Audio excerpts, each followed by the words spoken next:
A continuación les ofrecemos las reminiscencias de Mamá Regina y Papá Lisquita, un programa creado pensando en usted.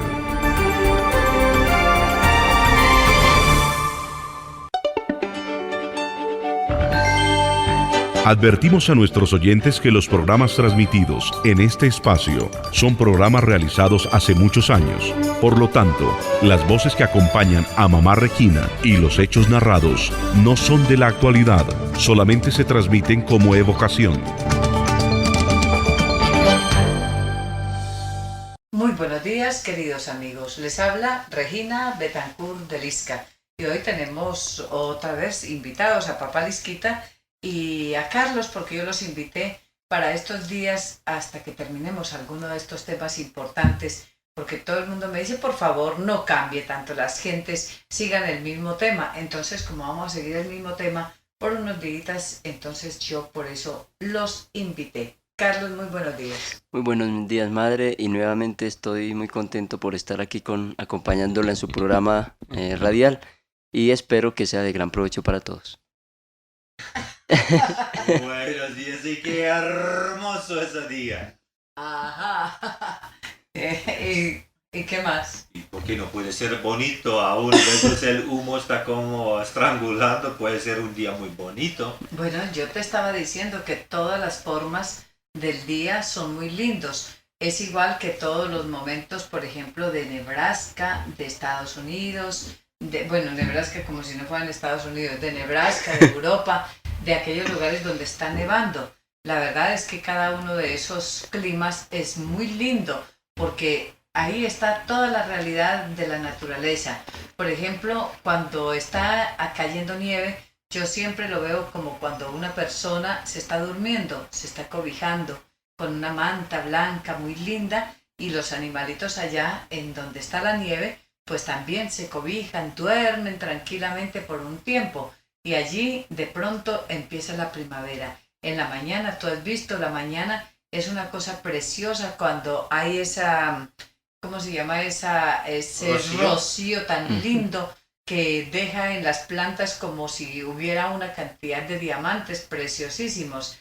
Ese rocío yo lo considero lo mismo que la primavera, cuando llueve y empieza entonces a levantarse la persona. Y en la primavera los animales van con una perecita, se van levantando, se devuelven, se acuestan otra vez, no vuelan los pájaros igual que en el verano ni nada. Entonces vienen con un poquito de pereza, como cuando nosotros nos levantamos en la mañana, que estiramos los brazos y tenemos aburrimiento, deseamos tomar algo, despertar totalmente. Y así es la primavera. Luego viene el verano. El verano es cuando el sol está esplendoroso, un fuerte, muy fuerte sol, y con esto entonces es igual que cuando nosotros salimos ya a trabajar, vamos al trabajo y empezamos todo el día de labores, y luego viene ese maravilloso atardecer, o sea, el otoño. Yo llamo el otoño el momento más lindo del mundo, de toda la naturaleza, porque es igual que cuando nosotros tenemos una fiesta en la tarde, nos vestimos con unos vestidos brillantes y vestidos muy sofisticados porque vamos precisamente a la fiesta, y cuando ya venimos de la fiesta, otra vez vamos a dormir, nos quitamos todo ese ropaje. Pero has notado cómo en el otoño los árboles se visten de todos los colores, anaranjado, rojo, verde, azul, violeta, todos los colores, absolutamente todos los tienen, y es igual que en una fiesta en las horas de la tarde, o sea que a ese yo lo llamo el atardecer, y cada uno de los climas es una cosa preciosa, así que definitivamente el día es muy lindo, porque el día se termina en la noche, y el día y la noche son muy lindos porque el día es precioso y la noche nos ayuda a descansar y a recordar que mañana va a ser también un día de ese milagro que se llama vida. Bueno, si miramos nuestro planeta y miramos y interpretamos del aspecto sociogeográfico, vamos a encontrar que el mayor dinamismo en nuestro planeta nuestro fue en los sectores más al norte, pongamos Estados Unidos, Europa y pudimos poner Japón y Rusia, China, todo en esto mismo nivel, mirando nuestro planeta, y verdaderamente más en las líneas ecuatoriales había muy escaso del dinamismo en las culturas. Y yo tengo una interpretación de esto, mamá Regina. Como tú acabas de decir que ahí las estaciones son muy marcadas. Entonces, ¿qué está sucediendo allá? Que la misma naturaleza se encarga de hacer cambio de la energía en la gente viviendo allá. En la gente, en toda la naturaleza, con esos mismos estaciones, porque ahí también tenemos esos famosos auroras boreales, esas luces polares que se oye, se ve. ¿Te acuerdas una vez que íbamos, yo no recuerdo para dónde, pero se veían todas preciosas las auroras boreales? Esas, era como una aureola que se iba moviendo por todo el camino nuestro. Sí, es una cosa ¿Tú bastante... te acuerdas para dónde íbamos? No, yo vi tantas veces allá, yo nací en este ambiente y yo no me acuerdo de la noche que tú estás especificando. Creo que fue en el oeste de Nebraska, tuvimos en un viaje. Pero que tú estás haciendo en sus cursos, mamá Regina, cuando tú haces su cambio de la energía por producir un efecto catalítico en sus alumnos, que ellos pueden evolucionar, progresarse más. Yo opino que la misma naturaleza del sector geográfico donde las estaciones son tan marcadas con unos cambios tan grandes, que eso que está sucediendo y allá, y que esta gente han sido beneficiarios de estos cambios de la energía y lograron progresar su cultura en una forma muy acelerada. Eso se sobreentiende porque mata tanta gente hay tantas guerras que siempre se producen en esos sectores, ¿cierto? Bueno, Papalisquita, yo no creo que sea un cambio de energía para los seres humanos, pero sí para las plantas, porque tú ves cómo es la evolución de las plantas allá y cómo se fortalecen. Es una cosa impresionante. Y las gentes dicen, bueno, pero las plantas no tienen inteligencia, pero resulta que cuando se va a llegar el invierno, ellas sí duermen, llevan toda su savia para lo más profundo de la tierra y ahí se quedan tranquilas y todos los arbolitos, todas las ramitas se quedan por allá sin una sola hojita, sin nada. Pero después cuando se despiertan, como que se empiezan a peinar y arreglarse y se van poniendo muy lindas. Entonces se muestran a todos los seres humanos y también a la misma madre naturaleza. Pero a los seres humanos también los afecta. Los afecta, pero lo que pasa es que las auroras boreales no pueden hacer un cambio de energía directamente a las personas. Tiene que ser una persona con persona porque esa es parte de la madre naturaleza y tiene que ser un rey de la naturaleza quien le hace un cambio de energía. Ojalá que exista otra persona que sepa hacer estos cambios de energía porque sería maravilloso si pudiéramos hacer esto en todos los lugares del mundo. Bueno, dentro de las cosas insólitas que se ve en estos países, tú fuiste varias veces al Castillo de Corral y había mucha especulación cómo un extranjero completamente casto, un solterón hasta raro, que lograron levantar piedras pesando hasta 20 toneladas y más. ¿Cuál es su opinión? ¿Cómo logra ese señor levantar esas piedras? Bueno, él trabajó ante todo con el poder de la mente, porque fue un hombre bastante avanzado mentalmente. Y él logró cosas maravillosas porque estaba completamente unido a una mujer a la que quiso con toda su alma. Él no era tan casto, él tuvo sus relaciones con ella, pero solo que ella después tuvo con muchos otros.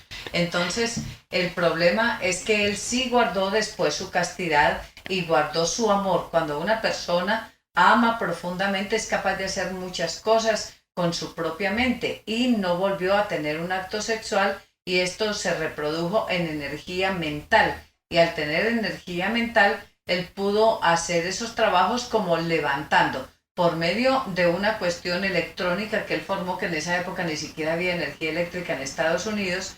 Él formó como un dínamo, ¿cierto? Fue lo que hizo él.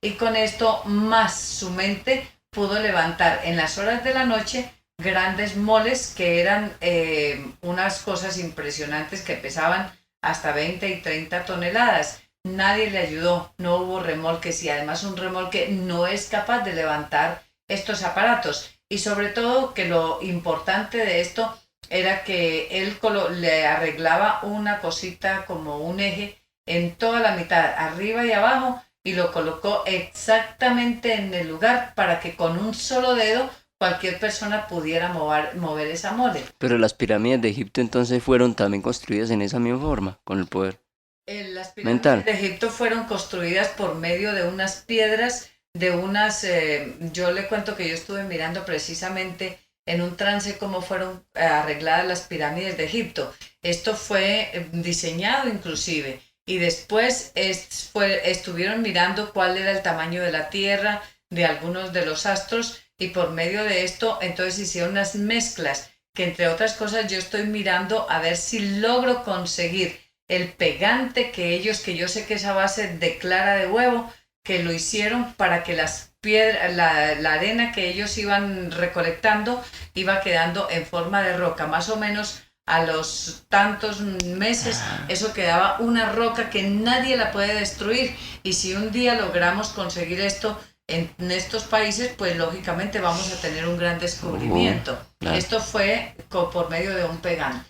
Bueno, mamá Regina, según yo comprendo que existe un constante flujo y reflujo dentro de energía y materia. Y si una persona logra saber cómo canalizar o encaminar ese flujo de reflujo, puede tener un enorme dominio sobre la materia, porque un ser, si tiene su dominio sobre la energía, también tiene un enorme dominio sobre esta materia. Pero ¿por qué, mamá Regina, nosotros vamos a estudiar en las escuelas, los maestros nos enseña tantas cosas, memorizamos muchas cosas, pero nunca nadie nos enseña ese flujo y reflujo de energía, dentro de energía y materia? Y ni siquiera religión nos enseña, ni ciencia. Tiene que llegar alguien como Regina Once por nos encaminar, por iluminar sobre este tema. Bueno, lo que pasa es que yo diría que la escuela en parte es una perdedera de tiempo que es lógicamente necesaria para poder llegar a conquistar un puesto en la sociedad. Pero sinceramente, el día que en las escuelas se acabe esa estupidez de la historia patria, historia universal y cosas de las que ya sucedieron y que además no se deben repetir, como por ejemplo nuestros grandes héroes, que en esa época eran asesinos y ahora los convirtieron en héroes, cuando eran ellos los que estaban matando, y en las batallas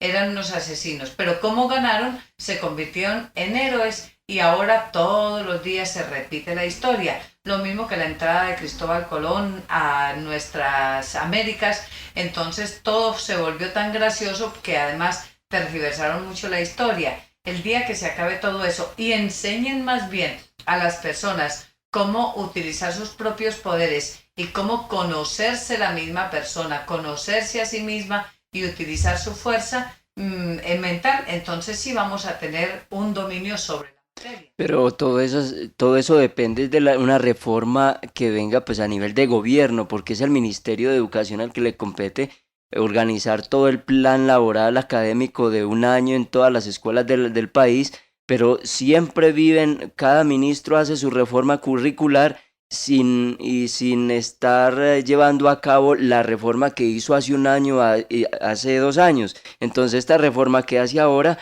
es para dentro de 5 años, donde ya han habido otras 5 reformas. Entonces no... Es que el problema de los ministros es que ellos no son técnicos, ellos no tienen ni idea de nada, lo único que saben es que quieren pasar a la historia, Sí. y entonces así sea destruyendo la humanidad, quieren pasar a la historia. Y este es nuestro verdadero problema. El día que coloquemos verdaderos técnicos y no politiqueros, el día que empecemos a pensar en el presente y no en el pasado, Colombia y el mundo entero se va a organizar. Yo creo que vale la pena es que las gentes aprendan a organizar su presente, pero eso de recordar tantas cosas aburridoras como por ejemplo las batallas de Santander, de Bolívar, de Cristóbal Colón, de fulano, de sutano, de perano, sabiendo que todo esto trae consigo más problemas porque es como el que vive con un cadáver. Si yo vivo con un esqueleto, pues voy a tener problemas porque todos los días me voy a encontrar frente a ese esqueleto. Yo por eso es que nunca estoy de acuerdo en que las personas tengan en sus casas unas fotografías absurdas de cosas feas, de cosas ridículas, cosas que lleven sangre. De ninguna manera me gusta eso. ¿Por qué? Porque todo se graba a través de los ojos. Y si estamos grabando las batallas, entonces más adelante queremos ser exactamente igual a ellos y ante todos por salir en los periódicos. Porque yo recuerdo un muchacho, cuando yo trabajé en Colombia, en el DAS, en Bogotá, entonces un día decía un muchacho, yo quiero que me saquen en el periódico, yo quiero. Y le dije, pero ve este montañero, espérese, ¿y para qué quiere salir en el periódico? Y dijo, yo veo que sacan tanta gente, a mí nunca me sacan, y aunque sea me mato, pero yo sé que yo voy a salir en el periódico. Yo lo volví eso chiste y yo no pensé que eso fuera una realidad, cuando un día miro el periódico y ahí estaba la cara del muchacho, se había suicidado. Entonces, ¿qué pasa? Él quiso pasar a la historia, aunque fuera pasar en el periódico un día, pero que por lo menos se volviera un personaje, y se volvió personaje con su propia muerte. Eso es el enorme peligro del asesinato de las personas famosas, ¿cierto? Pero mamá Regina, estuvimos hablando hace poco, mencionaste el sistema educativo, pero el problema es que de pronto aparece un maestro que sabe porque sabe, no porque leí, no fue preparado, pero sabe porque sabe, pero en ninguna manera esa persona está permitido a entrar a una institución educativa porque tiene que conformar con las normas que hay. Eso es una herejía, hasta raro, ¿no? Una herejía. Herejía. Por ejemplo, tenemos en 1874 en Filadelfia un señor llamado John Kelly, un nombre muy simple, muy conocido en Estados Unidos, con este apellido, inventó un aparato, un motor que funcionaron solamente con sonido y podido controlar de revoluciones de este motor con una nota en su violina. Y resulta que la gente se disgustaron terriblemente con él porque fue burlando de sentido común. Él hicieron muchas demostraciones de esto y aparentemente quiso capitalizar en ese aparato que logré inventar, que fue una cosa cierto, completamente cierto, pero por enorme censura que la misma prensa hicieron él, le ridiculizaron a él y no más se sabe de él. Después fue un William Reich, que también le inventó un aparato más o menos del mismo y con un poquito distinto su explicación, porque eso Mitchell dijo que eso que maneja ese motor es de vibración intermolecular del éter, que está haciendo ese motor funcionar. Entonces, como Reich le inventó un nombre que se llama energía orgón, entonces él dijo, mío está funcionando por la energía orgone, que es la misma cosa. Pero ese Reich, ¿sabes qué pasó con él? Él se murió en el cárcel. En la misma sociedad no ha podido aceptar. Y yo estoy suponiendo que dentro había varios capitalistas y empresas muy grandes que se sentían desafiados por esa nueva energía y cómo eso va a competir con combustible de petróleo, electricidad, es una amenaza por la misma economía del país. Bueno, Papá Lisquita, es que precisamente eso se llama moraleja, no inventa ningún aparato porque se tira en todo, ¿cierto? La verdad es que cada persona que quiere inventar algo, como los que inventaron el avión, también eran unos locos y siguen siendo locos porque la verdad es que es casi increíble que un aparato tan terriblemente pesado, porque tú viste cuando se cayó el aparato en Bogotá, que aterrizó ahí en la mitad de la pista, entre todos los aparatos que tenían no lo podían mover porque es una mole también y entre todos esos cargueros las grúas no y todo eso. lo podían correr. ¿Por qué? Porque es excesivamente pesado. ¿Cómo una cosa tan sumamente pesada puede estar en el aire y seguir tranquila como si estuviéramos precisamente en la tierra. Así que estas son las cosas insólitas, pero que si un día empezamos a mirar dentro de nuestra tierra, nuestra madre naturaleza, la tierra, y nos damos cuenta qué es lo que la tierra hace, qué tiene, cómo es que ella va, es la velocidad en que va, cómo es que la energía sale por la persona, por la cabeza, va al cosmos, se regresa y se introduce por los pies. En ese momento entonces nos capacitaremos para hacer cosas maravillosas. Yo ya les advertí y lo seguiré advirtiendo en todos los programas. Va a haber un día en que un avión que van a sacar y que creo que lo están construyendo, porque más o menos lo estuve ya viendo en uno de mis trances, este avión puede ir desde América hasta Europa en 5 minutos. Todo porque está movido por un rayo láser y ese rayo hace que esto vaya a la velocidad de la luz y va a tal velocidad que la persona ni siquiera se da cuenta, simplemente sube y baja, y con esto entonces lo que se demora usted es sencillamente quitándose su cinturón de castidad, de seguridad, y entonces ya con eso pues vamos a darnos cuenta que sí, todo en la vida va cambiando y que efectivamente también va a haber otro aparatico que se le va a adaptar a los aviones para que no le suceda lo que nos sucedió a nosotros, que veníamos envueltos en una nube de algodón. Cuando veníamos de Panamá hacia Colombia, hacia Medellín, no se veía nada mi padre. Ahí seguimos y seguimos por mucho tiempo hasta que yo, como cerré los ojos y me tapé los oídos, entonces me vine simplemente controlando al aviador y me vine hasta Medellín para poder ir abriendo y abriendo hasta que llegamos. Yo no sé sinceramente cómo ellos nos estrellaron contra una montaña, porque fueron casi 20 minutos con esta zozobra, con esta cosa en donde la mayoría de las gentes se vomitaron, tuvieron miedo, terror, pero yo no tuve terror porque primero que todo me tapé los oídos y así no se da cuenta uno del vacío.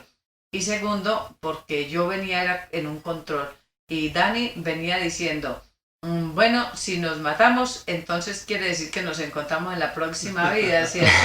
Eso fue lo que tú dijiste. Sí, yo pues no hay ningún problema, tal vez se demora un poquito, pero no, yo sé que dentro los distintos personajes que tú investigaste en sus trances, uno de sus favoritos es ese famoso Nikola Tesla, y tú aprendiste mucho de él.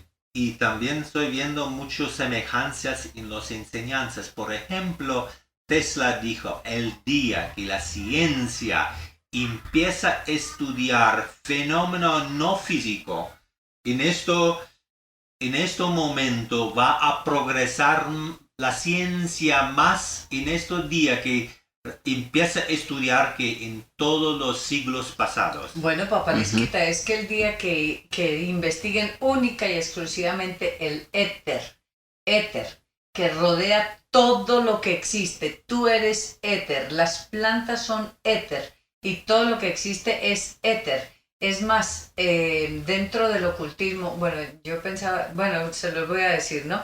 Dentro del ocultismo, el número 13 de los meses es éter, precisamente. Éter porque es lo que todo lo hace, todo lo ve y donde está la materia prima. El éter es el número 13 porque te cuento que la verdad es que como la gente les ha gustado muchísimo o han tenido muchos temores y tienen mucho miedo a las brujerías y a las cosas así, y muchos le tienen mucho temor al número 13. Pero resulta que el número 13 es un número de suerte, aunque yo me haya caído el día 13. Pero para mí es un día de suerte, no me maté tampoco. Entonces, ¿por qué voy a tener mala suerte por el hecho de haberme caído? Ese día, número 13, no es de mala suerte, es de buena suerte. Así usted se muera, es de buena suerte porque todos tenemos que morir. Y en la fecha de muerte o de nacimiento es lo mismo. Se celebra exactamente igual. Es otra rueda que se forma u otro anillo. Pero resulta que los años no se deben dividir en 12 meses, sino en 13. Y cada uno de los meses debe traer 28 días y un día es de 29. Yo, madre, me he preguntado mucho por qué las gentes sienten tanto temor a descubrir la verdad? ¿Será que la verdad se sienten juzgados por la misma verdad? Lo que pasa es que hay gentes que se acostumbran a decir mentiras, son mitómanos, y cuando ya llegan a un punto en que ya nada lo pueden decir con una verdad, y cuando dicen una verdad ellos mismos se sienten engañados porque ellos están acostumbrados a mentirse ellos mismos y creen sus propias mentiras. Entonces por eso temen a la verdad, a que se le diga la verdad. Pero lo que pasa es que muchas veces decimos la verdad como yo, que a veces al decirla hiero y esa herida pues queda muy profunda. El problema es que yo soy tan diplomática como una metralleta, ¿no? Entonces, ¿cierto que Sí. No, como un dozer. Pero si me permites, mientras estamos hablando de eso, éter, si tú vas al diccionario Webster, él va a decir que éter es una sustancia invisible que a los ancianos pensé que existe en todas partes del espacio. Eso fue un concepto desde el tiempo de los griegos y se llevaron hasta más o menos en varias versiones de esto mismo, hasta nuestro famoso Einstein rechazó de la existencia del éter. Pero mamá Regina, yo quiero que tú comentas sobre un concepto que yo tengo. Es una cosa completamente espontánea y personal y no es una cosa rebuscada de ningún libro. Mi concepto del éter es la única diferencia dentro éter y electricidad y electromagnetismo es nada más que una diferencia matemática, o sea, la diferencia vibratoria, no más. De contrario, es lo mismo cosa. Pero papá Lisquita, la única diferencia entre un vivo y un muerto es lo mismo. Es la parte vibratoria, porque tu energía cuando está dentro de tu cuerpo vibra en una forma y cuando está fuera de tu cuerpo vibra en otra forma. Pero sin embargo nunca se acaban las vibraciones de tu energía y tampoco de tu cuerpo, porque sigue vibrando una vez que se está transformando. Así que esto es lo que sucede con las energías vibratorias en todo sentido. Y por eso el éter, efectivamente, lo único distinto es como lo puede ver un matemático y un metafísico, porque el metafísico lo puede ver con su propia vibración y pueden medirlo y calibrarlo también de acuerdo a la vibración del mismo matemático, del mismo metafísico. Bueno, resulta que Einstein rechazó la existencia del éter debido a un experimento hecho por Michelson y Morley sobre de la forma de medir de velocidad de luz. Entonces hay muchas polémicas que se han podido llevar semanas y semanas profundizando esas polémicas, pero primero él rechazó y después aceptó ese experimento como válido, que según esa velocidad de luz entonces no puede existir el éter según él. Lo que pasa, papá Lisquita, es que hay algunos científicos que rechazan una cosa, depende de quién se las haya entregado. Y las aceptan, depende de quién se las haya entregado. Así que por eso hay científicos de científicos. Pero papá Lisquita, no voy a tratar más ese tema. Yo solamente les voy a decir qué quiere decir el blanco, porque luego vamos a cambiar el tema de completamente diferente, pero sí vamos a seguir pues hablando acerca de esto del éter, porque yo creo que todos ustedes tienen que saber si es que quieren realmente hacerse ustedes a una vida mejor y a no cometer tantos errores. Entonces, el blanco, este color durante todos los siglos ha sido clasificado como color de pureza. En realidad, la preferencia por el blanco denota una mente sin ninguna traba. Lógicamente que su vibración es siempre neutral. Las personas que escogen ese color son personas descontentas, cuidadosas en sus detalles y de ciertas maneras son poco comprensivas de los demás. Son sinceras y leales, pero bien inclinadas a criticar demasiado. Así que, pues, a mí me gusta mucho el color blanco, pero el exceso de blanco tampoco es bueno. De pronto vamos a aprender que cuando hay exceso de blanco se nos pueden dañar muchísimo los ojos.